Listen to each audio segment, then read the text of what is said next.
गुंडिचा यात्रा का महात्म्य तथा द्वादश यात्रा की प्रतिष्ठा विधि। ब्रह्मा जी कहते हैं, मुनियों, भगवान श्री कृष्ण, बलभद्र और सुभद्रा ये रथ पर विराजमान होकर जब गुंडिचा मंडप की यात्रा करते हैं, उस समय जिन्हें उनका दर्शन प्राप्त होता है तथा जो लोग 1 सप्ताह तक उक्त मंडप में विराजमान श्री कृष्ण, बलभद्र और सुभद्रा की झांकी करते हैं, वे विष्णु लोक में जाते हैं। मुनियों ने पूछा, जगतपते, इस यात्रा का आरंभ किसने किया तथा उसमें सम्मिलित होने वाले मनुष्यों को क्या फल मिलता है? ब्रह्मा जी बोले, ब्राह्मणों, पूर्व काल में राजा इंद्रद्युम्न ने भगवान से प्रार्थना की कि मेरे सरोवर के तट पर 1 सप्ताह के लिए आपकी यात्रा हो। श्री भगवान बोले, राजन, तुम्हारे सरोवर के तट पर 7 दिनों के लिए मेरी यात्रा होगी। वह यात्रा गुंडिचा नाम से विख्यात और समस्त अभिलषित फलों को देने वाली होगी। जो लोग वहां मंडप में स्थित होने पर मेरी बलराम जी की और सुभद्रा की एकाग्र चित्त से श्रद्धा पूर्वक पूजा करेंगे तथा जो ब्राह्मण, क्षत्रिय, वैश्य, स्त्री और शूद्र पुष्प, गंध, धूप, दीप, नैवेद्य, भांति भांति के उपहार, नमस्कार, परिक्रमा, जय जयकार, स्तोत्र, गीत तथा मनोहर वाद्यों के द्वारा आराधना करेंगे, उन्हें मेरी कृपा से कोई भी मनोरथ दुर्लभ नहीं रहेगा। यों कहकर भगवान वहीं अंतर्धान हो गए और वे महाराज इंद्रद्युम्न कृतकृत्य हो गए। अतः सब प्रकार से प्रयत्न करके गुंडिचा मंडप में समस्त अभिलाषित वस्तुओं को देने वाले भगवान पुरुषोत्तम का दर्शन करना चाहिए। वहां पुरुषोत्तम का दर्शन करके स्त्री या पुरुष जिन जिन भोगों को चाहें उन्हें प्राप्त कर सकते हैं। मुनियों ने पूछा, भगवन, गुंडिचा की एक एक यात्रा का पृथक पृथक क्या फल है? उसे करने से नर या नारी को कौन सा फल मिलता है? ब्रह्मा जी बोले, ब्राह्मणों, सुनो, मैं प्रत्येक यात्रा का फल बताता हूं। गुंडिचा में प्रबोधिनी एकादशी के दिन, फाल्गुन की पूर्णिमा को तथा विश्वयोग में विधि पूर्वक यात्रा करके श्री कृष्ण, बलराम और सुभद्रा का दर्शन करने से मनुष्य वैकुंठ धाम में जाता है। क्षेत्रों में श्रेष्ठ पुरुषोत्तम तीर्थ बड़ा ही पवित्र, रमणीय, मनुष्यों को भोग और मोक्ष का दाता तथा सब जीवों को सुख पहुंचाने वाला है।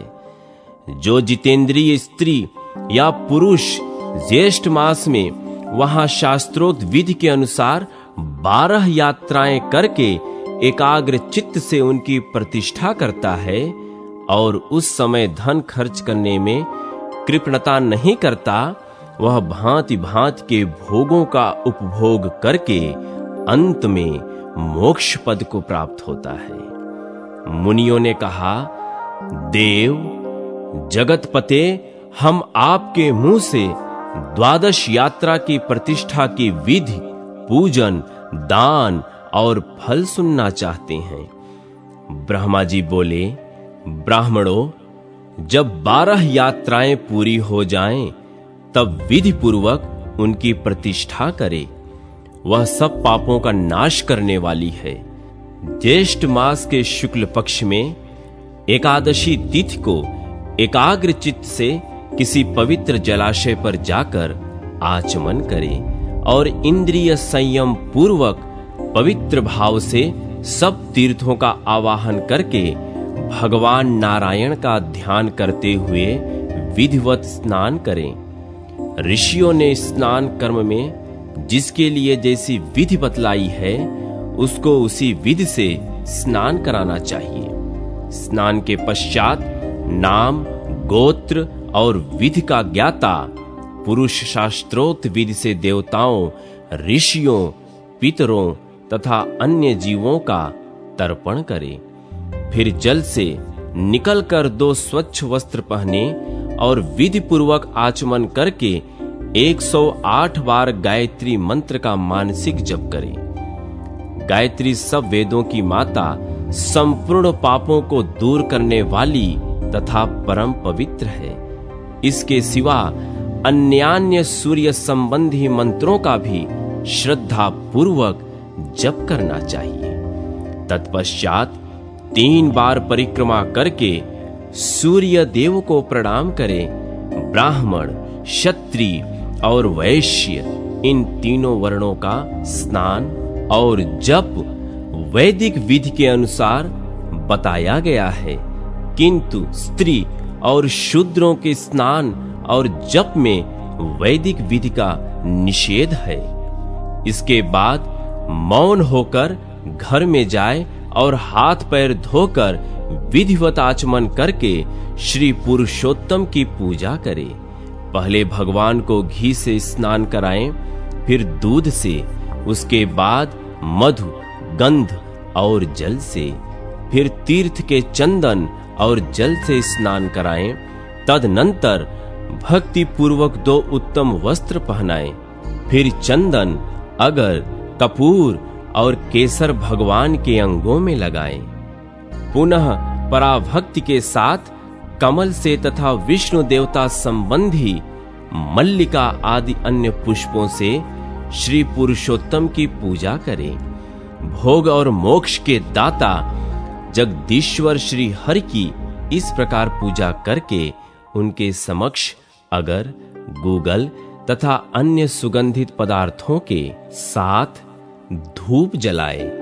अपनी शक्ति के अनुसार घी से दीपक जलाकर रखें। घी अथवा तिल के तेल से अन्य 12 दीपक जलाकर रखें। नैवेद्य के रूप में खीर, पुआ, पूड़ी, बड़ा लड्डू, खांड और फल का निवेदन करें। इस प्रकार पंचोपचार से श्री पुरुषोत्तम का पूजन करके ओम नमः पुरुषोत्तमाय इस मंत्र का 108 बार जप करें। इसके बाद भक्ति पूर्वक भगवान पुरुषोत्तम से इस प्रकार प्रार्थना करें। भक्तों को अभय प्रदान करने वाले सर्वलोकेश्वर पुरुषोत्तम, आपको नमस्कार है। मैं इस संसार सागर में डूबा हुआ हूं, मेरा उद्धार कीजिए। जगतपते गोविंद, आपके दर्शन के लिए मैंने जो 12 यात्राएं की हैं, वे सब आपके प्रसाद से मेरे लिए परिपूर्ण हो। इस प्रकार भगवान को प्रसन्न करके साष्टांग दंडवत करें। तत्पश्चात पुष्प, वस्त्र और चंदन आदि से भक्ति पूर्वक गुरु की पूजा करें, क्योंकि गुरु और भगवान में कोई अंतर नहीं है।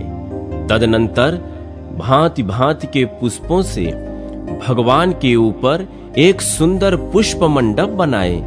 फिर श्रद्धा और एकाग्रता पूर्वक रात्रि में जागरण करें।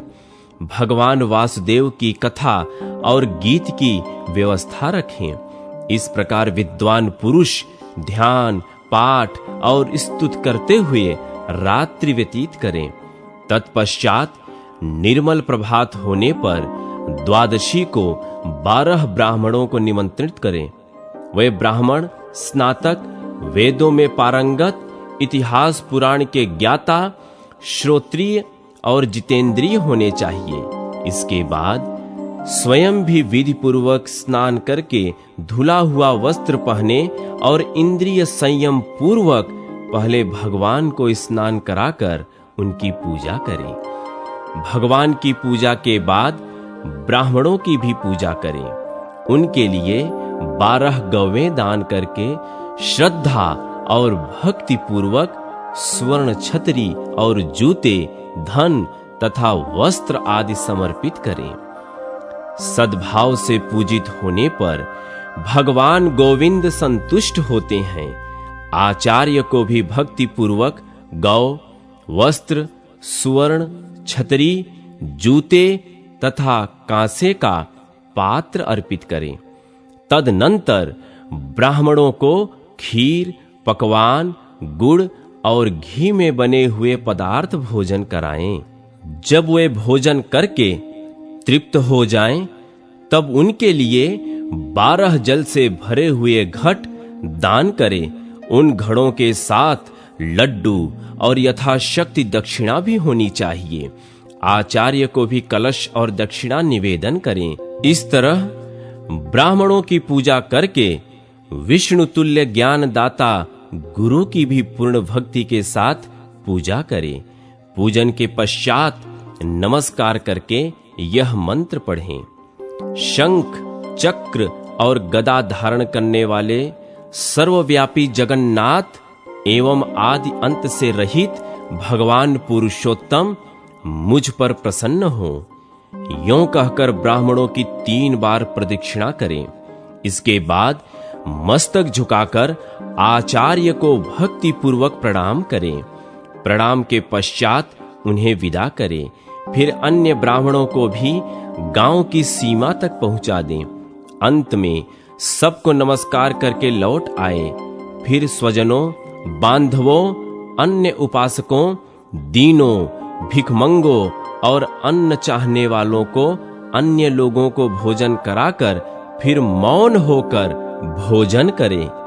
ऐसा करके समस्त नर नारी 1000 अश्वमेध तथा 100 राजसूय यज्ञों का फल पाते हैं। और ऐसा करने वाला बुद्धिमान पुरुष सूर्य के समान तेजस्वी और इच्छानुसार चलने वाले विमान के द्वारा भगवान विष्णु के लोक में जाता है। तीर्थों के भेद, वामन का बलि से भूमिदान ग्रहण तथा गंगा जी का महेश्वर की जटा में गमन।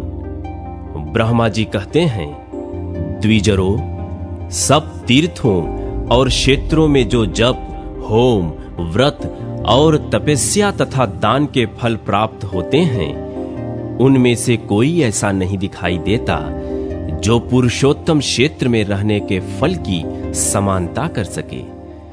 अब बारंबार अधिक कहने की क्या आवश्यकता। वह पुरुषोत्तम क्षेत्र सबसे महान है। यह बात सत्य है, सत्य है, सत्य है। समुद्र के जल से घिरे हुए पुरुषोत्तम तीर्थ का एक बार भी दर्शन कर लेने पर तथा ब्रह्म विद्या का एक बार बोध हो जाने पर मनुष्य फिर गर्भ में नहीं आता। जहां भगवान विष्णु का सन्निधान है, उस उत्तम पुरुषोत्तम क्षेत्र में 1 वर्ष अथवा 1 मास तक भगवान की उपासना करें।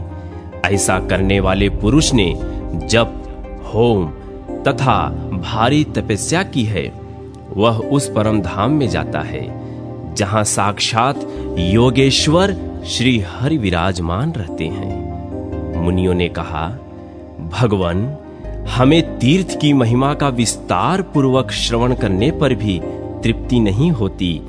आप पुनः किसी गोपनीय तीर्थ का वर्णन करें। ब्रह्मा जी बोले, श्रेष्ठ ब्राह्मणों, पूर्व काल में देव ऋषि नारद ने मुझसे यही प्रश्न पूछा था। उस समय मैंने प्रयत्न पूर्वक जो कुछ उनसे कहा था वही तुम्हें भी बतलाता हूं। नारद जी ने पूछा, जगतपते, स्वर्गलोक, मृत्युलोक और रसातल में कुल कितने तीर्थ हैं तथा सब तीर्थों में सदा कौन सबसे बढ़कर है? ब्रह्मा जी बोले, देवर्षे, स्वर्गलोक, मृत्युलोक और रसातल में 4 प्रकार के तीर्थ हैं। दैव, आसुर, आर्ष और मानुष, ये तीनों लोकों में विख्यात हैं। जम्बू द्वीप में भारतवर्ष तीर्थ भूमि है, वह तीनों लोकों में विख्यात है। बेटा, वह कर्म भूमि है, इसलिए उसे तीर्थ कहते हैं। पहले मैंने तुम्हें जो बताए हैं वे सब तीर्थ भारतवर्ष में ही हैं। हिमालय और विंध्य पर्वत के बीच में 6 ऐसी नदियां हैं जिनका प्राकट्य ब्रह्मा, विष्णु तथा शिव इन देवताओं से हुआ है। इस प्रकार दक्षिण समुद्र तथा विंध्य पर्वत के बीच में भी 6 देव संभव नदियां हैं। ये 12 नदियां प्रधान रूप से बतलाई गई हैं।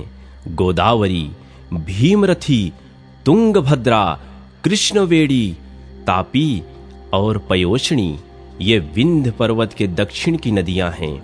भागीरथी, नर्मदा, यमुना, सरस्वती, विशोका और वितस्ता ये विंध्याचल और हिमालय पर्वत से संबंध रखने वाली नदियां हैं। इन पुण्यमयी नदियों को देव तीर्थ बताया गया है। गए, कोल्लासुर, व्रत, त्रिपुर, अंधक, हयमूर्धा, लवण, नमुचि, श्रृंगक, यम, पाताल केतु, मय तथा पुष्कर इनके द्वारा आवृत तीर्थ आसुर कहलाते हैं। प्रभास, भार्गव, अगस्ती, नर नारायण, वशिष्ठ, भरद्वाज, गौतम और कश्यप इन ऋषिमुनियों द्वारा सेवित तीर्थ ऋषि तीर्थ हैं। अम्बरीश, हरिश्चंद्र, मानधाता, मनु, कुरु, कनखल, भद्राश्व, सगर, अश्यूप, नचिकेता, वृषाकपि तथा अरिंदम आदि मानवों द्वारा निर्मित तीर्थ मानुष कहलाते हैं। ये सब यश तथा उत्तम फल की सिद्धि के लिए निर्मित हुए हैं।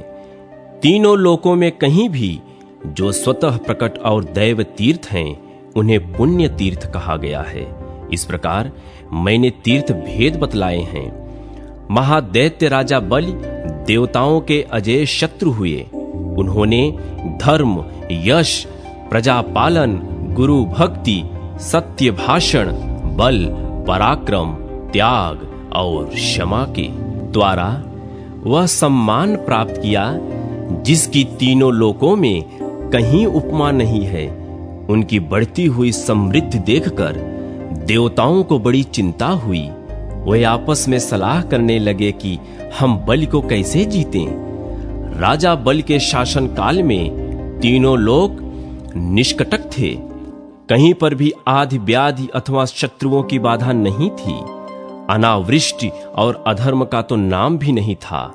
स्वप्न में भी किसी को दुष्ट पुरुष का दर्शन नहीं होता था। देवताओं को उनकी उन्नति बाण की तरह चुभती थी। बल की कीर्ति रूपी तलवार से वे टुकड़े टुकड़े हो जाते थे तथा उनके शासन रूपी शक्ति से देवताओं के समस्त अंग विदीर्ण हो रहे थे। अतः उन्हें कभी शांति नहीं मिलती थी। देवता उनसे द्वेष करने लगे, उनके यश रूपी अग्नि से जलने लगे। अतः वे व्याकुल होकर भगवान विष्णु की शरण में गए।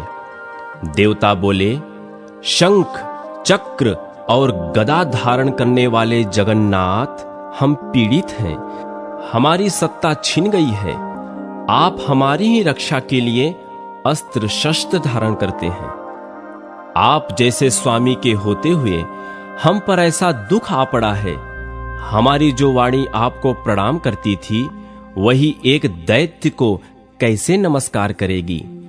सुरेश्वर, आपके ऐश्वर्य से पुष्ट हो अपनी ही पराक्रम से तीनों लोकों को जीतकर हम स्थिर होंगे। दैत्य को कैसे नमस्कार करें। देवताओं का यह वचन सुनकर दैत्यों का संहार करने वाले भगवान ने देव कार्य की सिद्धि के लिए इस प्रकार कहा। श्री भगवान बोले, देवताओं, बलि मेरा भक्त है। उसे देवता और असुर कोई भी नहीं मार सकते। जैसे तुम लोग मेरे द्वारा पालन पोषण के योग्य हो वैसे बलि भी है। मैं बिना युद्ध के ही स्वर्ग में बलि का राज्य छीन लूंगा और बलि को बांधकर तुम्हारा राज्य तुम्हें लौटा दूंगा। ब्रह्मा जी कहते हैं, बहुत अच्छा कहकर देवता स्वर्ग में चले गए। इधर देवताओं के स्वामी भगवान विष्णु ने अदिति के गर्भ में प्रवेश किया। उनके जन्म के समय अनेक प्रकार के उत्सव होने लगे। यज्ञेश्वर यज्ञ पुरुष स्वयं ही वामन रूप में अवतीर्ण हुए। इसी समय बलवानों में श्रेष्ठ बलि ने अश्वमेध यज्ञ की दीक्षा ली। प्रधान ऋषि तथा वेद वेदांगों के ज्ञाता पुरोहित शुक्राचार्य ने उस यज्ञ का आरंभ कराया। स्वयं शुक्र ही यज्ञ के आचार्य थे। उस यज्ञ में हविष्य का भाग लेने के लिए जब सब देवता निकट आए, दान दो, भोजन करो, सबका सत्कार करो, पूर्ण हो गया, पूर्ण हो गया इत्यादि शब्द यज्ञ मंडप में गूंजने लगे। उसी समय विचित्र कुंडल धारण किए साम गान करते हुए वामन जी धीरे धीरे यज्ञशाला में आए। आने पर वे यज्ञ की प्रशंसा करने लगे। शुक्राचार्य ने उन्हें देखते ही समझ लिया कि ये ब्राह्मण रूपधारी वामन देवता वास्तव में दैत्यों के विनाशक, यज्ञ और तपस्या के फल देने वाले और राक्षस कुल का संहार करने वाले साक्षात विष्णु हैं। बलवानों में श्रेष्ठ महातेजस्वी राजा बलि क्षत्रिय धर्म के अनुसार विजयी होकर भक्ति पूर्वक धन का दान करते हुए अपनी पत्नी के साथ यज्ञ की दीक्षा लेकर बैठे थे और हविष्य का हवन करते हुए यज्ञ पुरुष का ध्यान कर रहे थे। शुक्राचार्य जी ने वामन जी को पहचान कर तुरंत ही राजा बलि से कहा, राजन, ये जो बौने शरीर वाले ब्राह्मण तुम्हारे यज्ञ में आए हैं वे वास्तव में ब्राह्मण नहीं हैं, यज्ञवाहन यज्ञेश्वर विष्णु हैं। प्रभु, इसमें तनिक संदेह नहीं कि ये देवताओं का हित करने के लिए बालक रूप धारण कर तुमसे कुछ याचना करने आए हैं। अतः पहले मुझसे सलाह लेकर ही पीछे इन्हें कुछ दे देना चाहिए। यह सुनकर शत्रु विजयी बलि ने अपने पुरोहित शुक्राचार्य से कहा, मैं धन्य हूं जिसके घर पर साक्षात यज्ञेश्वर मूर्तिमान होकर पधारते और कुछ याचना करते हैं। अब इसमें सलाह लेने के योग्य कौन सी बात रह जाती है। यों कहकर पत्नी और पुरोहित शुक्राचार्य के साथ राजा बलि उस स्थान पर आए जहां अदिति नंदन वामन जी विराजमान थे। राजा ने हाथ जोड़कर पूछा, भगवान, बताइए आप क्या चाहते हैं। तब वामन जी ने कहा, महाराज, केवल 3 पग भूमि दे दीजिए और किसी धन की मुझे क्या आवश्यकता। बहुत अच्छा कहकर राजा बलि ने रत्न जटित कलश से जल लिया और वामन जी को भूमि संकल्प करके दे दी। सभी महर्षि और शुक्राचार्य चुपचाप देखते रहे। वामन जी ने धीरे से कहा, राजन, स्वस्थ आप सुखी रहें, मुझे मेरी नापी हुई 3 पग भूमि दे दीजिए।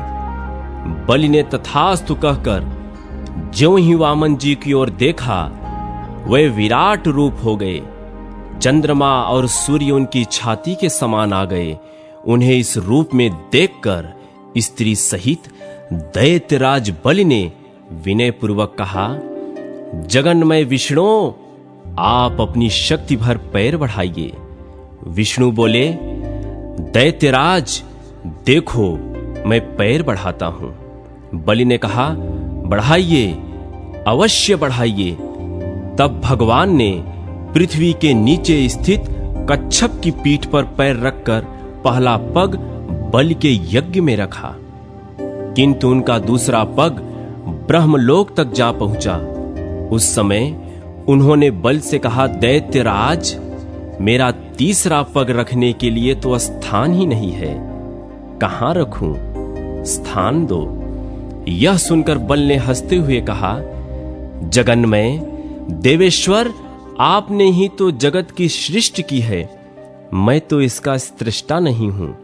यदि यह छोटा या थोड़ा हो गया है तो इसमें मेरा क्या दोष, मैं क्या करूं।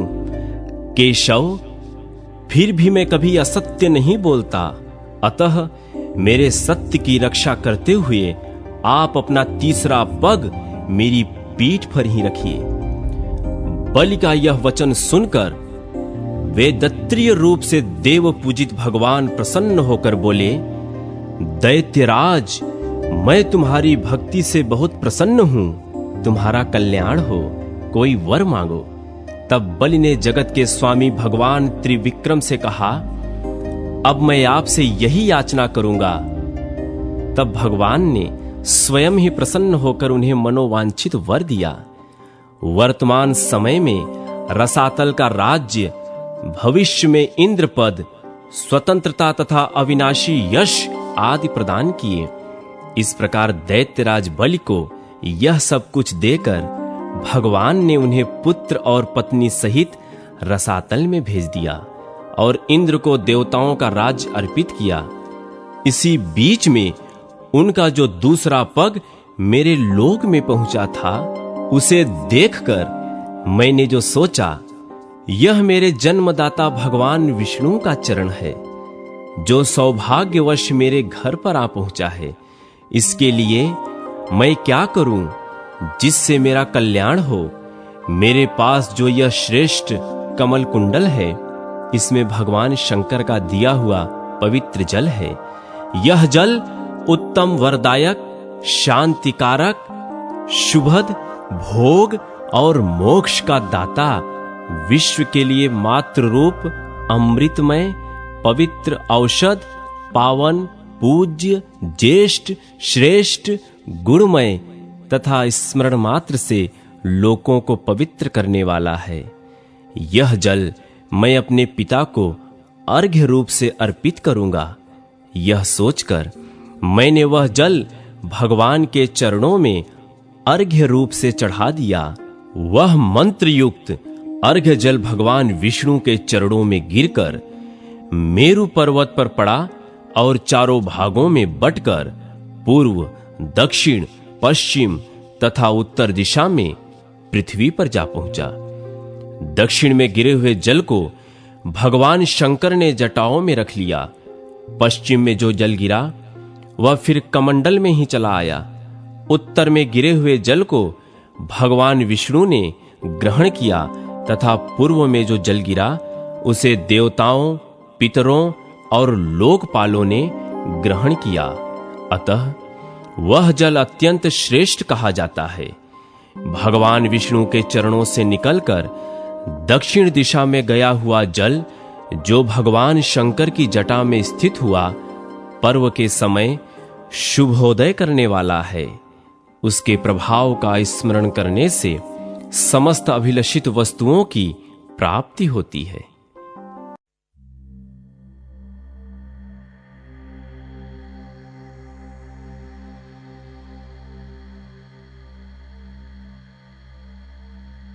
गौतम के द्वारा भगवान शंकर की स्तुति, शिव का गौतम को जटा सहित गंगा का अर्पण तथा गौतमी गंगा का महात्म्य। ब्रह्मा जी कहते हैं, महामते, भगवान शंकर की जटा में जो दिव्य जल आकर स्थित हुआ, उसके दो भेद हुए, क्योंकि उसे पृथ्वी पर उतारने वाले दो व्यक्ति थे।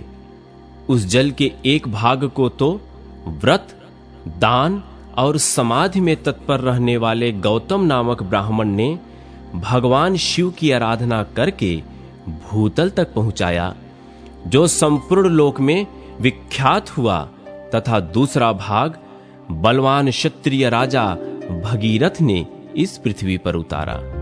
इसके लिए उन्हें नियमों का पालन करते हुए तपस्या द्वारा भगवान शंकर की आराधना करनी पड़ी थी। इस प्रकार एक ही गंगा के दो स्वरूप हो गए। एक समय की बात है, महर्षि गौतम कैलाश पर्वत पर गए और मौन भाव से कुशा बिछाकर उस पर बैठे। फिर पवित्र होकर इस स्तोत्र का गान करने लगे। गौतम बोले, भोग की अभिलाषा रखने वाले जीवों को मनोवांछित भोग प्रदान करने के लिए पार्वती सहित भगवान शंकर उत्तम गुणों से युक्त 8 विराट स्वरूप धारण करते हैं। इस प्रकार विद्वान पुरुष प्रतिदिन भगवान महादेव जी की स्तुति किया करते हैं। महेश्वर का जो पृथ्वीमय शरीर है, वह अपने विषयों द्वारा सुख पहुंचाने, समस्त चराचर जगत का भरण पोषण करने, उसकी संपत्ति बढ़ाने तथा सबका अभ्युदय करने के लिए है। शांतिमय शरीर वाले भगवान शिव ने जगत की सृष्टि, पालन और संहार करने के लिए पृथ्वी के आधारभूत जल का स्वरूप धारण किया है। उनका वह लोक प्रतिष्ठित रूप सब लोगों को सुख पहुंचाने तथा धर्म की सिद्ध करने का भी हेतु है। महेश्वर, आपने समय की व्यवस्था करने, अमृत का स्रोत बहाने, जीवों की सृष्टि, पालन और संहार करने तथा प्रजा को मोह, सुख एवं उन्नत का अवसर देने के लिए सूर्य, चंद्रमा तथा अग्नि का शरीर धारण किया है। ईश, आपने जो वायु का रूप ग्रहण किया है, उसमें भी एक रहस्य है। सब लोग प्रतिदिन बढ़े चले फिरें, शक्ति का उपार्जन करें, अक्षरों का उच्चारण कर सके, जीवन कायम रहे और अनेक प्रकार के आमोद प्रमोद की सृष्टि हो, इसीलिए आपका वह रूप है। भगवान, इसमें तनिक भी संदेह नहीं कि अपने आप को आप ही ठीक ठाक जानते हैं। भेद के बिना न कोई क्रिया हो सकती है, न धर्म हो सकता है, न अपने या पराये का बोध होगा, न दिशा, अंतरिक्ष, दिवलोक, पृथ्वी तथा भोग और मोक्ष का ही अंतर जान पड़ेगा। अतः महेश्वर, आपने यह आकाश रूप ग्रहण किया है। धर्म की व्यवस्था करने का निश्चय करके आपने ऋग्वेद, सामवेद, यजुर्वेद, उनकी शाखाओं और शास्त्रों का विभाग किया है तथा लोक में भी इसी उद्देश्य से गाथाओं, स्मृतियों और पुराणों का प्रसार किया है।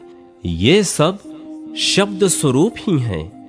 शंभो, यजमान, यज्ञ, यज्ञों के साधन, ऋत्विक, यज्ञ का स्थान, फल, देश और काल, ये सब आप ही हैं। आप ही परमार्थ तत्व हैं। विद्वान पुरुष आपके शरीर को यज्ञांगमय बतलाते हैं। केवल वाग्य विलास करने से क्या लाभ? कर्ता, दाता, प्रतिनिधि, दान, सर्वज्ञ, साक्षी, परम पुरुष, सबका अंतरात्मा तथा परमार्थ स्वरूप सब कुछ आप ही हैं। भगवान, वेद शास्त्र और गुरु भी आपके तत्व का भली भांति उपदेश नहीं कर सके हैं। निश्चय ही आप तक बुद्धि आदि की पहुंच नहीं है। आप अजन्मा, अप्रमेय और शिव शब्द से वाच्य हैं। आप ही सत्य हैं। आपको नमस्कार है। किसी समय भगवान शिव ने अपनी प्रकृति को इस भाव से देखा कि यह मेरी संपत्ति है। उसी समय वही एक से अनेक हो गए, विश्व रूप में प्रकट हो गए। वास्तव में उनका प्रभाव अतर्क है और अचिंत्य है। भगवान शिव की प्रिया शिवा देवी भी नित्य हैं। भगवान शंकर में उनका भाव हार्दिक अनुराग पूर्ण रूप से बढ़ा हुआ है। वह इस भव अर्थात संसार की उत्पत्ति में स्वयं कारण हैं तथा सर्व कारण महेश्वर के आश्रित हैं। शिवा समस्त शुभ लक्षणों से संपन्न तथा विश्व विधाता शिव की विलक्षण शक्ति हैं। संसार की उत्पत्ति, स्थित, अन्न की वृद्धि तथा लय, ये सनातन भाव जहां होते रहते हैं, वह एकमात्र पार्वती देवी का ही स्वरूप है। वे भगवान शंकर की प्राण वल्लभा हैं। उनके लिए कुछ भी असाध्य नहीं है। समस्त जीव जिनके लिए अन्नदान देते हैं और तपस्या करते हैं, वे जगन्न जननी माता पार्वती ही हैं। उनकी उत्तम कीर्ति बहुत बड़ी है। वे शिव की प्रियतमा हैं। इंद्र भी जिनकी कृपा दृष्टि चाहते हैं, जिनका नाम लेने से मंगल की प्राप्ति होती है, कि गौतमी गंगा सब तीर्थों से अधिक पवित्र है। यों कहकर वे अंतर्धान हो गए। लोक पूजित भगवान शिव के चले जाने पर गौतम ने उनकी आज्ञा से जटा सहित सरिताओं में श्रेष्ठ गंगा को साथ ले देवताओं से घिरकर ब्रह्मगिरि में प्रवेश किया। उस समय महाभाग महर्षि ब्राह्मण तथा क्षत्रिय भी आनंद मग्न होकर जय जयकार करते हुए ब्रह्म ऋषि गौतम की प्रशंसा करने लगे। पवित्र एवं संयत चित्त वाले गौतम ने जटा को ब्रह्मगिरि के शिखर पर रखा और भगवान शंकर का स्मरण करते हुए गंगा जी से हाथ जोड़कर कहा, 3 नेत्रों वाले भगवान शिव की जटा से प्रकट हुई माता गंगा, तुम सब अभिष्ट को देने वाली और शांत हो, मेरा अपराध क्षमा करो और सुखपूर्वक यहां से प्रवाहित होकर जगत का कल्याण करो। देवी, मैंने तीनों लोकों का उपकार करने के लिए तुम्हारी याचना की है और भगवान शंकर ने भी इसी उद्देश्य की सिद्धि के लिए तुम्हें दिया है। अतः हमारा यह मनोरथ असफल नहीं होना चाहिए।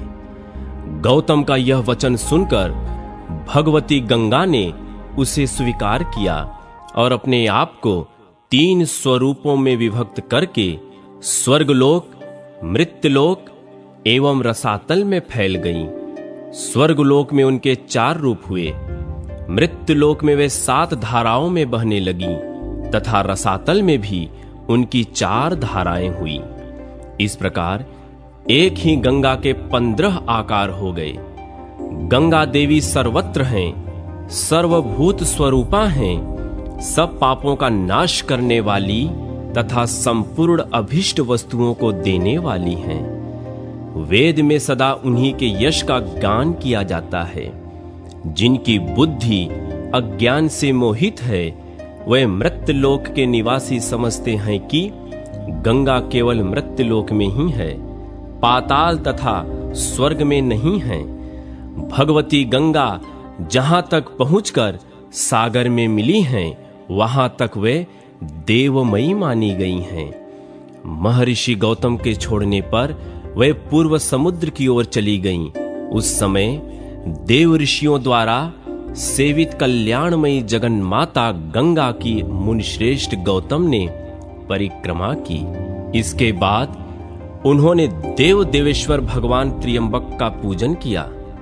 उनके स्मरण करते ही करुणा सिंध भगवान शिव वहां प्रकट हो गए। पूजा करके महर्षि गौतम ने कहा, देव देव महेश्वर, आप संपूर्ण लोकों के हित के लिए मुझे इस तीर्थ में स्नान करने की विधि बताइए।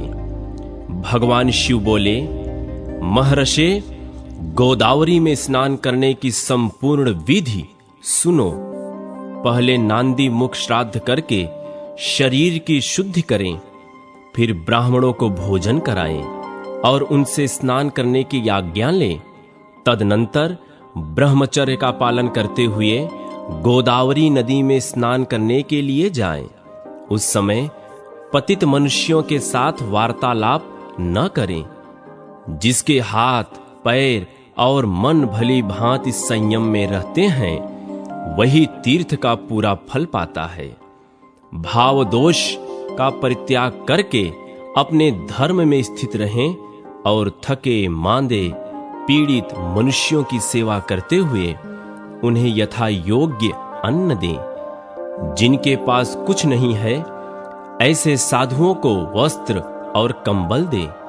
भगवान विष्णु की तथा गंगा जी के प्रकट होने की दिव्य कथा सुने। इस विधि से यात्रा करने वाला मनुष्य तीर्थ के उत्तम फल का भागी होता है। गौतम, गोदावरी नदी में 2-2 हाथ भूमि पर तीर्थ होंगे। उनमें मैं स्वयं सर्वत्र रहकर सबकी समस्त कामनाओं को पूर्ण करता रहूंगा। सरिताओं में श्रेष्ठ नर्मदा अमरकंटक पर्वत पर अधिक उत्तम मानी गई हैं। यमुना का विशेष महत्व उस स्थान पर है। जहां वे गंगा से मिली हैं। सरस्वती नदी प्रभास तीर्थ में श्रेष्ठ बताई गई हैं। तृष्णा, भीमरथी और तुंगभद्रा, इन 3 नदियों का जहां समागम हुआ है, वह तीर्थ मनुष्यों को मुक्ति देने वाला है। इसी प्रकार पयोष्णी नदी भी जहां तप्ती में मिली है, वह तीर्थ मोक्षदायक है। परंतु ये गौतमी गंगा मेरी आज्ञा से सर्वत्र सर्वदा और सब मनुष्यों को स्नान करने पर मोक्ष प्रदान करेंगी। कोई कोई तीर्थ किसी विशेष समय में देवता का शुभागमन होने पर अधिक पुण्यमय माना जाता है, किंतु गोदावरी नदी सदा ही सबके लिए तीर्थ है। मुनिश्रेष्ठ, 200 योजन के भीतर गोदावरी नदी में 3.5 करोड़ तीर्थ होंगे।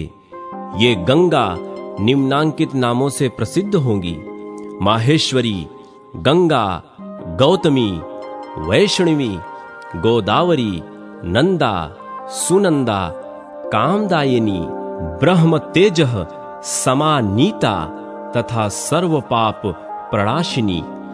गोदावरी मुझे सदा ही प्रिय है। वे स्मरण मात्र से पाप राशि का विनाश करने वाली हैं। 5 भूतों में जल श्रेष्ठ है। जल में भी जो तीर्थ का जल है, वह सर्वश्रेष्ठ माना गया है। तीर्थ जल में भी भागीरथी गंगा श्रेष्ठ हैं और उनसे भी गौतमी गंगा उत्कृष्ट मानी गई हैं, क्योंकि वे भगवान शंकर की जटा के साथ लाई गई थी। अतः इनसे बढ़कर कल्याणकारी तीर्थ दूसरा कोई नहीं है। मुने, स्वर्ग, पृथ्वी और पाताल में भी गंगा सब मनोरथों को पूर्ण करने वाली है। ब्रह्मा जी कहते हैं, नारद, इस प्रकार साक्षात भगवान शंकर ने संतुष्ट होकर महात्मा गौतम को गोदावरी का जो महात्म्य बतलाया था, वही मैंने तुमको सुनाया है। भागीरथी गंगा के अवतरण की कथा। नारद जी ने कहा, सुरश्रेष्ठ, एक ही गंगा के आपने 2 भेद बतलाए हैं। एक तो वह है जो गौतम नामक ब्राह्मण के द्वारा लाया गया, और दूसरा अंश भगवान शंकर की जटा में ही रह गया, जिसे क्षत्रिय राजा भगीरथ ले आए। अतः उसी का प्रसंग मुझे सुनाइए। ब्रह्मा जी बोले, देवर्षे, वैवस्वत मनु के वंश में राजा इक्ष्वाक के कुल में सगर नाम के एक अत्यंत धार्मिक राजा हो गए हैं। वह यज्ञ करते, दान देते और सदा धार्मिक आचार विचार से रहते थे। उनके 2 पत्नियां थीं। वे दोनों ही पतिभक्ति परायणा थीं, किंतु उनमें से किसी को भी संतान नहीं हुई। इसलिए राजा के मन में बड़ी चिंता थी। एक दिन उन्होंने महर्षि वशिष्ठ को अपने घर बुलाया और विधि पूर्वक उनकी पूजा करके पूछा, किस उपाय से मुझे संतान होगी। उनकी यह बात सुनकर महर्षि वशिष्ठ ने कुछ काल तक ध्यान किया। उसके बाद राजा से कहा, राजन, तुम पत्नी सहित सदा ऋषि महर्षियों का सेवन करते रहो। यों कहकर महर्षि वशिष्ठ अपने आश्रम को चले गए। एक समय की बात है, राजश्री सगर के घर पर एक तपस्वी महात्मा पधारे। राजा ने उन महर्षि का पूजन किया।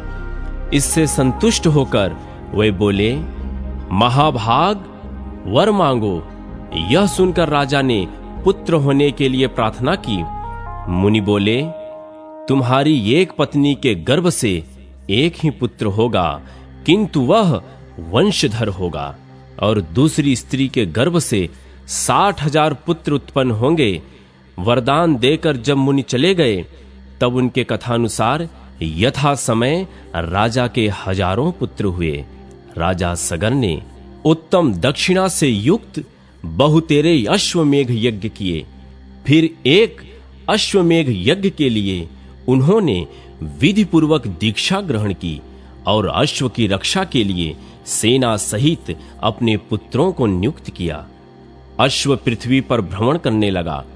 इसी बीच में कहीं अवसर पाकर इंद्र ने उस अश्व को हर लिया और रक्षकों को सौंप दिया।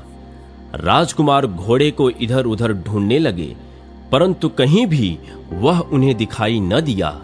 तब उन्होंने देवलोक में जाकर ढूंढा, पर्वतों और सरोवरों में भी खोजा और कितने ही जंगल छान डाले, मगर कहीं भी उसका पता न लगा।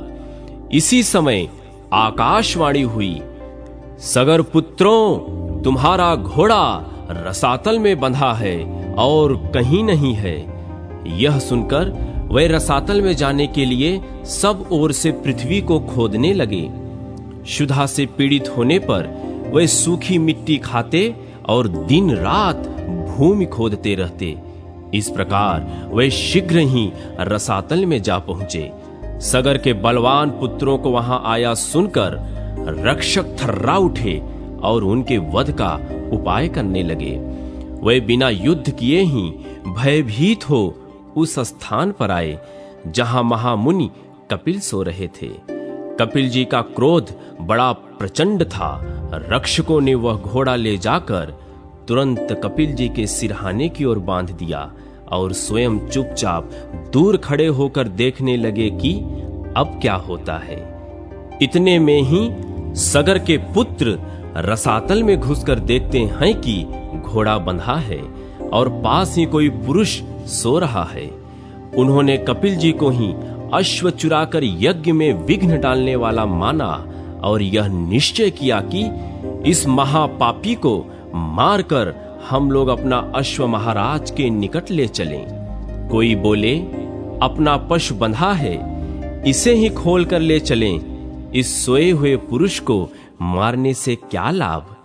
यह सुनकर दूसरे बोल उठे, हम शूरवीर राजा हैं, शासक हैं, इस पापी को उठाएं और क्षत्रियोचित तेज से इसका वध कर डालें। फिर क्या था, वह मुनि को कट वचन सुनाते हुए लातों से मारने लगे। इससे मुनिश्रेष्ठ कपिल को बड़ा क्रोध हुआ। उन्होंने सगर के पुत्रों की ओर रोषपूर्ण दृष्टि से देखा और भस्म कर डाला। वे सब के सब जलकर राख हो गए। नारद, यज्ञ में दीक्षित महाराज सगर को इन सब बातों का पता न लगा। उस समय तुमने ही जाकर सगर को यह समाचार सुनाया था। इससे राजा को बड़ी चिंता हुई, अब क्या करना चाहिए। यह बात उनकी समझ में न आई। राजा सगर के एक दूसरा पुत्र भी था जिसका नाम असमंजा था। वह मूर्खतावश नगर के बालकों को उठाकर पानी में फेंक देता था। तब पुरवासियों ने एकत्र होकर राजा सगर को इस बात की सूचना दी।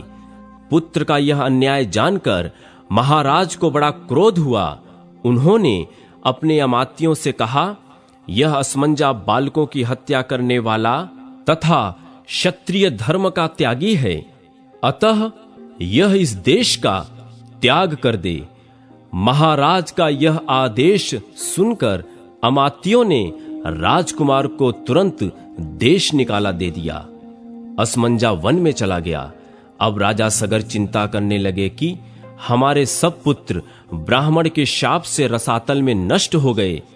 एक बचा था, वह भी वन में चला गया। इस समय मेरी क्या गति होगी। असमंजा के एक पुत्र था जो अंशुमान नाम से विख्यात हुआ।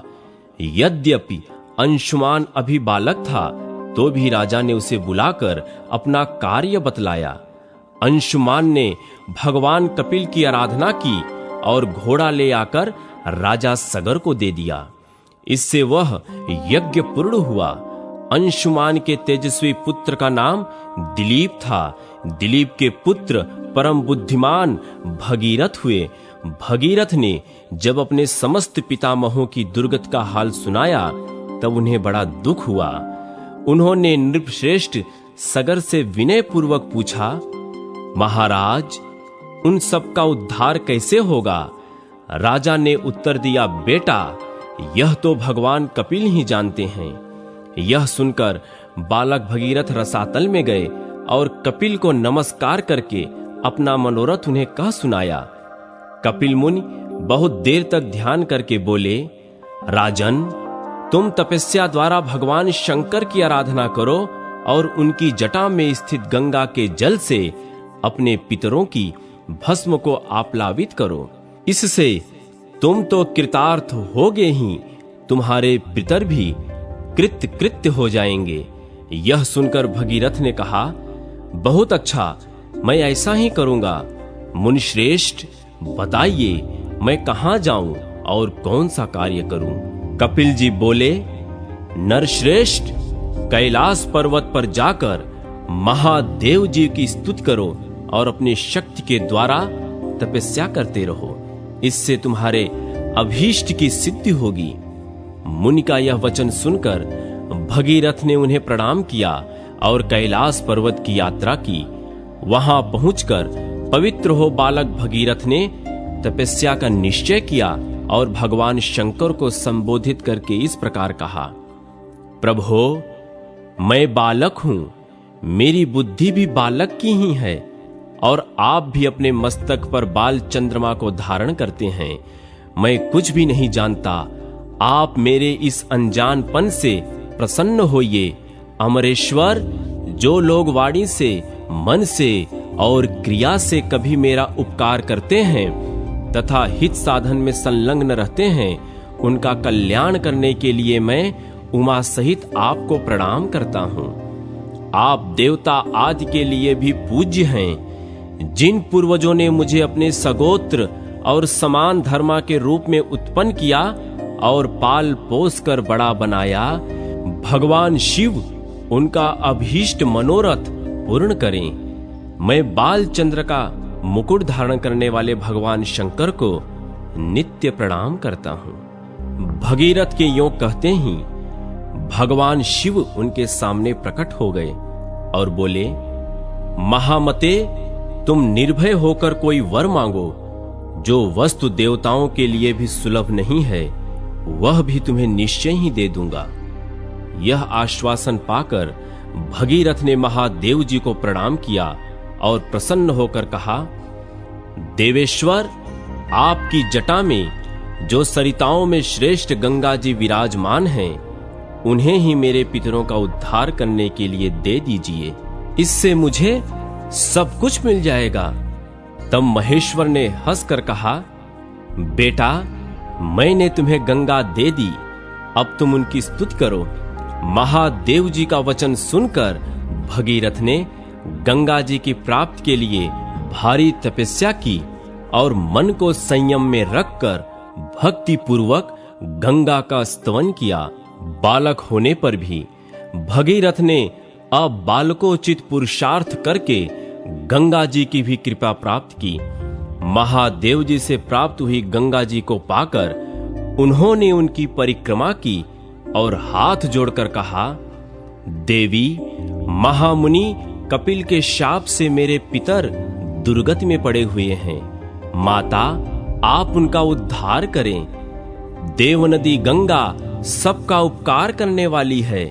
वह स्मरण मात्र से सब पापों का नाश कर देती हैं।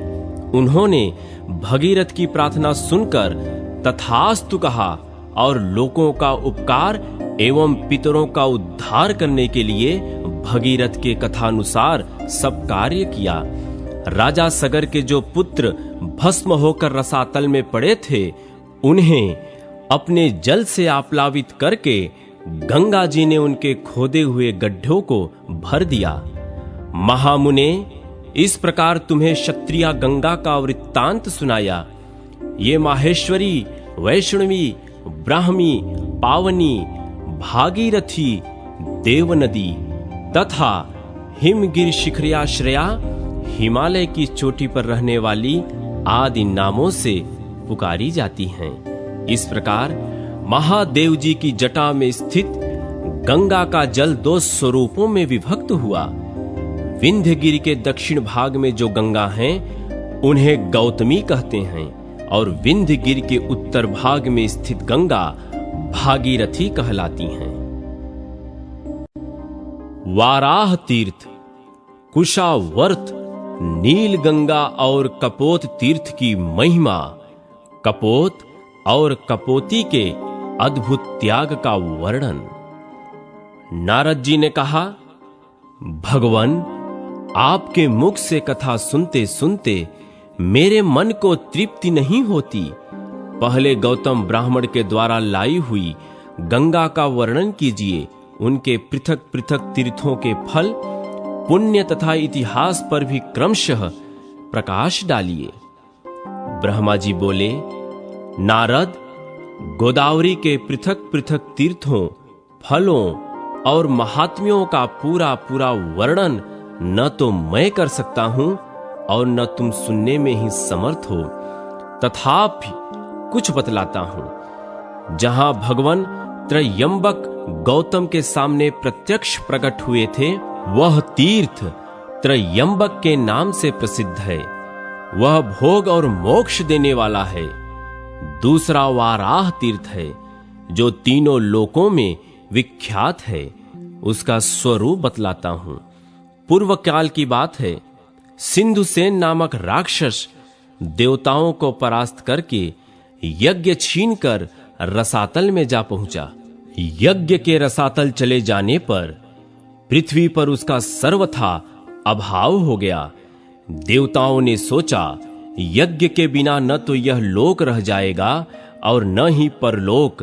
अतः अपने शत्रु के पीछे उन्होंने रसातल में भी धावा किया, परंतु इंद्र आदि देवता सिंधुसेन को जीत न सके।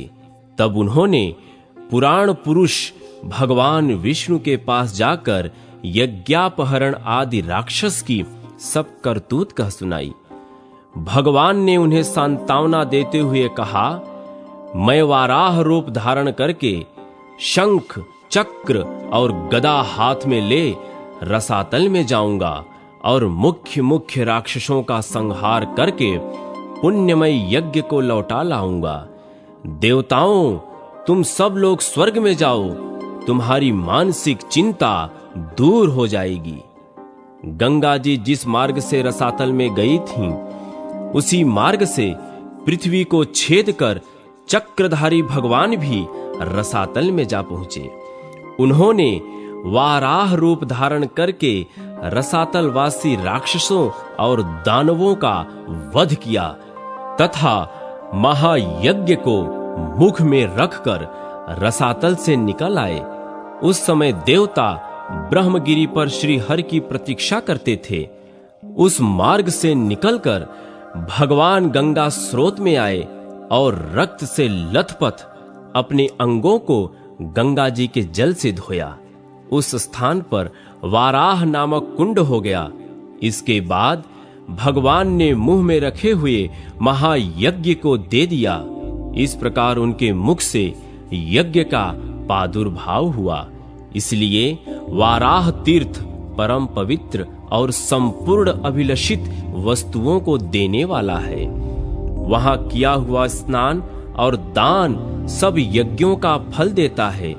जो पुण्यात्मा पुरुष वहां रहकर अपने पितरों का स्मरण करता है, उसके पितर सब पापों से मुक्त हो स्वर्ग में चले जाते हैं।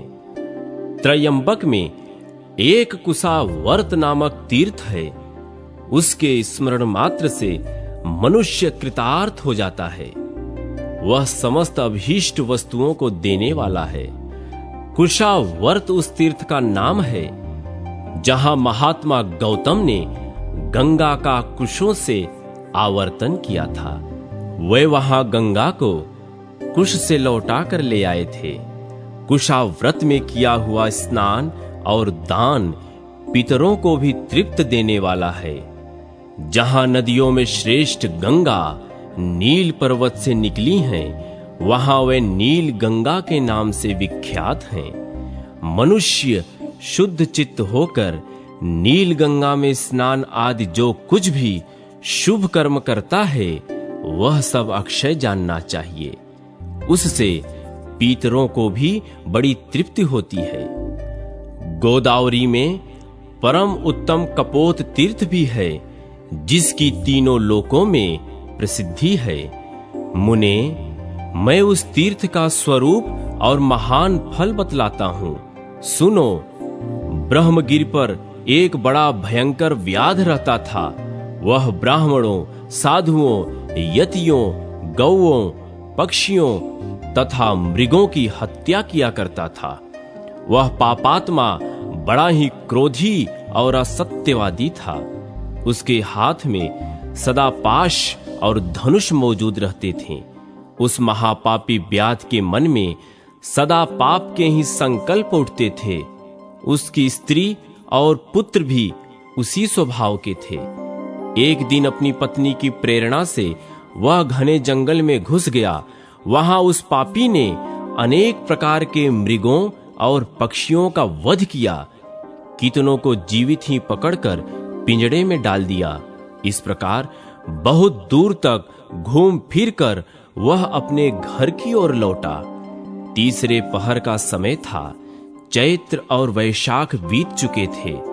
एक ही क्षण में बिजली कौंधने लगी और आकाश में मेघों की घटा छा गई।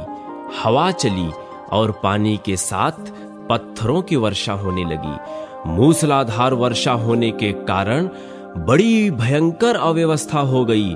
व्याध राह चलते चलते थक गया। जल की अधिकता के कारण मार्ग का ज्ञान नहीं हो पाता था।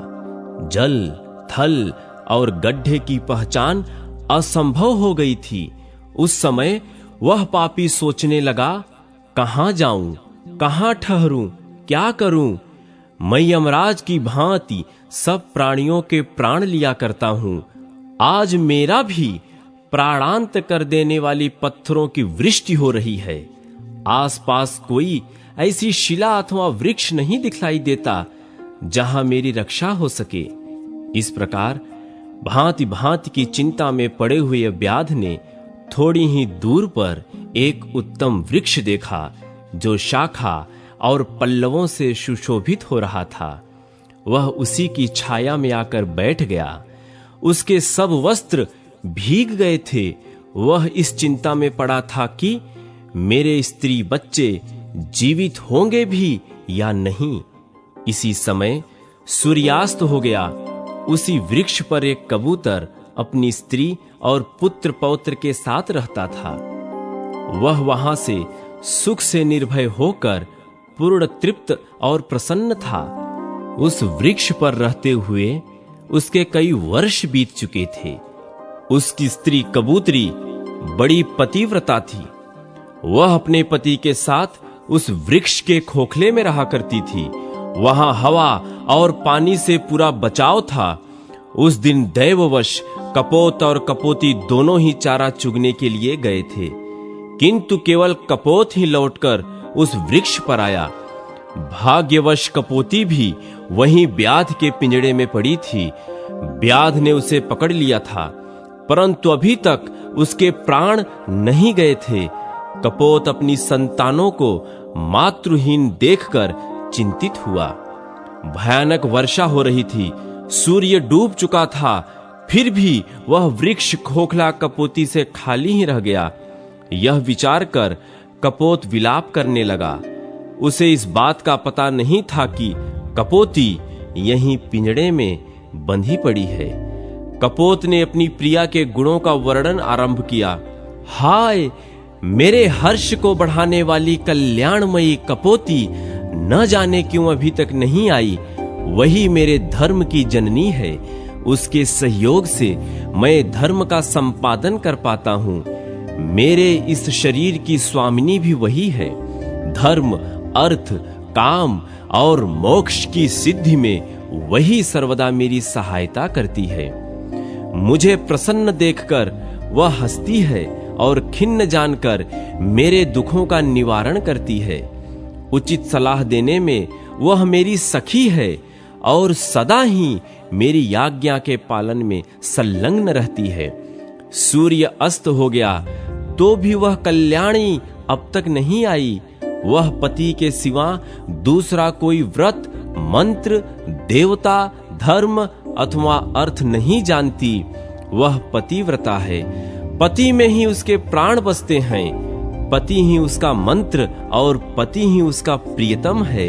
मेरी कल्याणमयी भार्या अभी तक नहीं आई। क्या करूं, कहां जाऊं?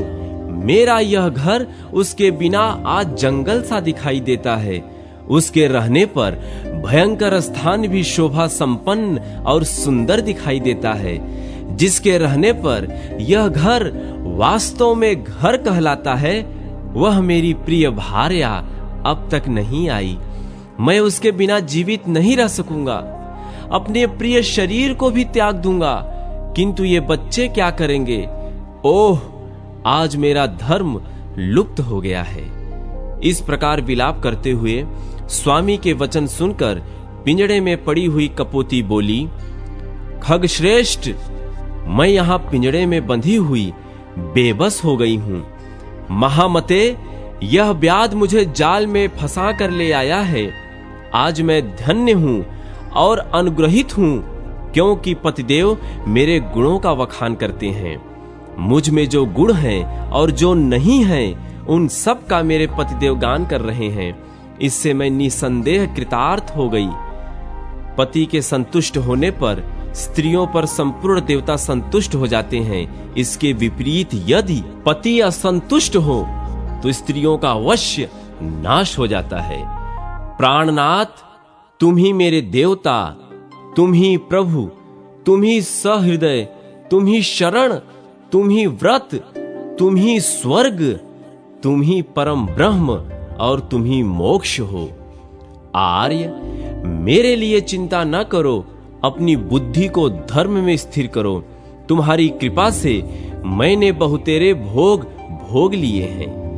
अपनी प्रिया कपोती का यह वचन सुनकर कपोत उस वृक्ष से उतर आया और पिंजड़े में पड़ी हुई कपोती के पास गया। वहां पहुंचकर उसने देखा मेरी प्रिया जीवित है और व्याध मृतक की भांति निश्चेष्ट हो रहा है। तब उसने उसे बंधन से छुड़ाने का विचार किया। कपोती ने रोकते हुए कहा, महाभाग, संसार का संबंध स्थिर रहने वाला नहीं है। ऐसा जानकर मुझे बंधन से मुक्त न करो।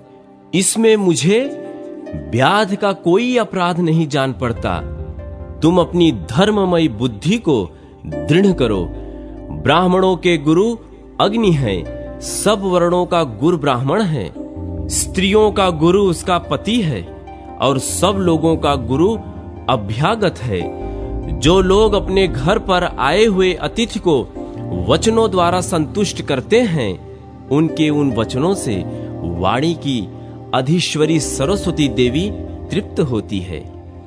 अतिथि को अन्न देने से इंद्र तृप्त होते हैं। उसके पैर धोने से पितर, उसके भोजन करने से प्रजापति, उसकी सेवा पूजा से लक्ष्मी सहित श्री विष्णु तथा उसके सुख पूर्वक शयन करने पर संपूर्ण देवता तृप्त होते हैं।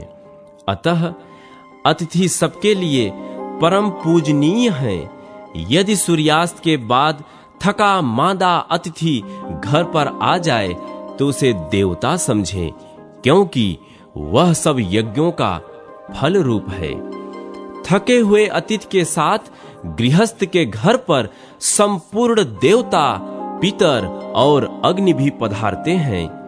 यदि अतिथि तृप्त हुआ तो उन्हें भी बड़ी प्रसन्नता होती है, और यदि वह निराश होकर चला गया तो वे भी निराश होकर घर से लौट जाते हैं।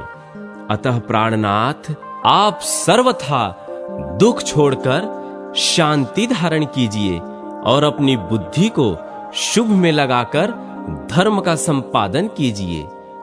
दूसरों के द्वारा किए हुए उपकार और अपकार दोनों ही साधु पुरुषों के विचार से श्रेष्ठ हैं। उपकार करने वालों पर तो सभी उपकार करते हैं।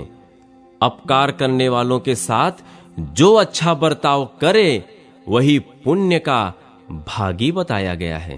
कपोत बोला, सुमुख, तुमने हम दोनों के योग्य ही उत्तम बात कही है, किंतु इस विषय में मुझे कुछ और भी कहना है, उसे सुनो।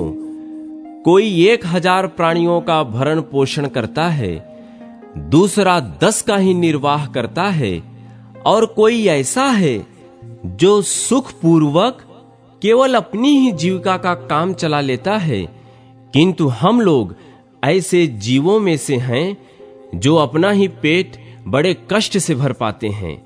कुछ लोग खाई खोदकर उसमें अन्न भर कर रखते हैं, कुछ लोग कोठे भर धान के धनी होते हैं और कितने ही घड़ों में धान भर कर रखते हैं, परंतु हमारे पास तो उतना ही संग्रह होता है जितनी अपनी चोंच में आ जाए। शुभे, तुम ही बताओ, ऐसी दशा में इस थके मांदे अतिथि का आदर सत्कार मैं किस प्रकार करूं? कपोती ने कहा, नाथ, अग्नि, जल, मीठी वाड़ी, तृण और काष्ठ आदि जो भी संभव हो वह अतिथि को देना चाहिए। यह व्याध सर्दी से कष्ट पा रहा है।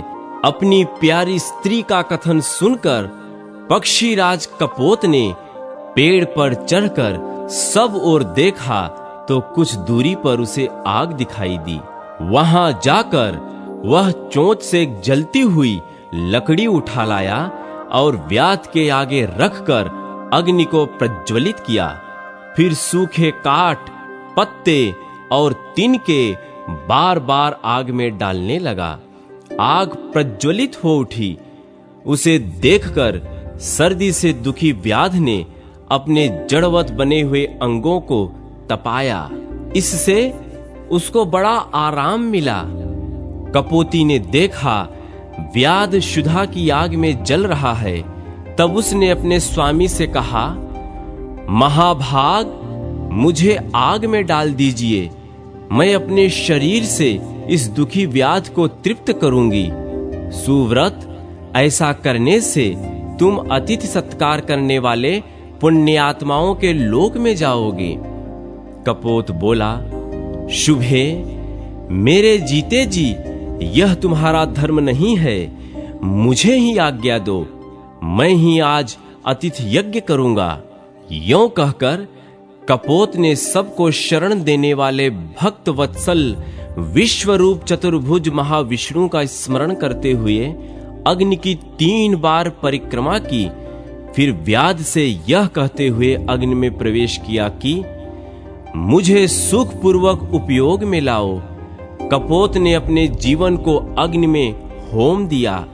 यह देख व्याध कहने लगा, अहो, मेरे इस मनुष्य शरीर का जीवन धिक्कार देने योग्य है, क्योंकि मेरे ही लिए पक्षीराज ने यह साहसपूर्ण कार्य किया है। यों कहते हुए व्याध से कपोती ने कहा, महाभाग, अब मुझे छोड़ दो। देखो, मेरे ये पति देव मुझसे दूर चले जा रहे हैं। उसकी बात सुनकर व्याध सहम गया और तुरंत ही पिंजड़े में पड़ी हुई कपोती को उसने छोड़ दिया।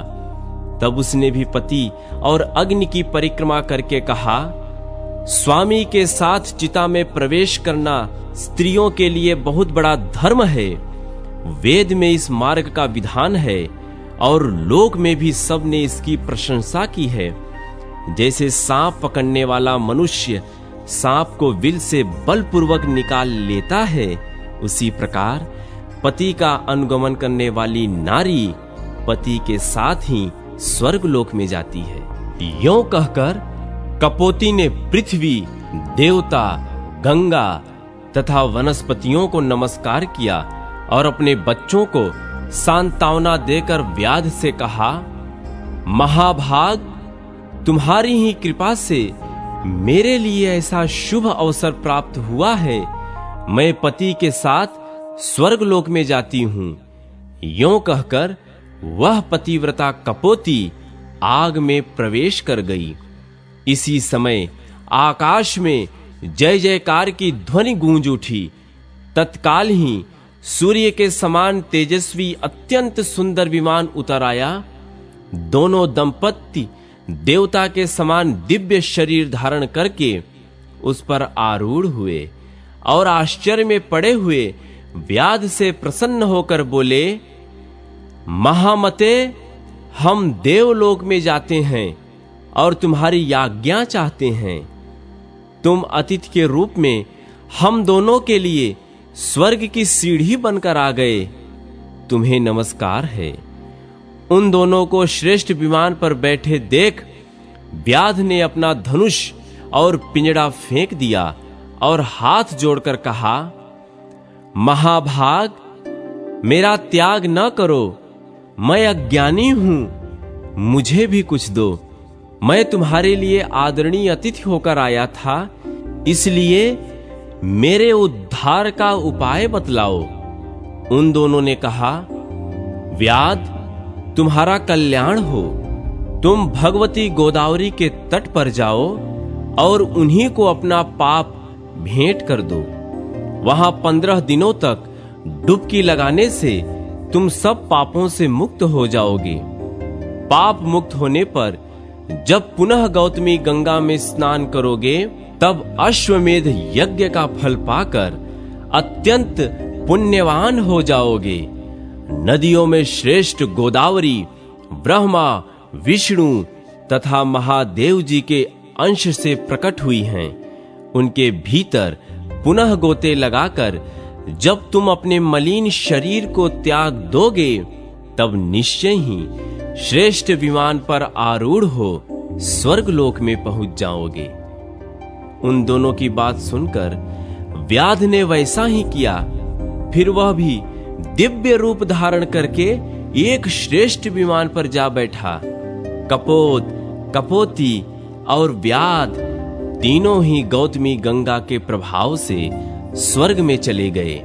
तभी से वह स्थान कपोत तीर्थ के नाम से विख्यात हुआ। वहां स्नान, दान, पितरों की पूजा, जप और यज्ञ आदि कर्म करने पर वे अक्षय फल को देने वाले होते हैं।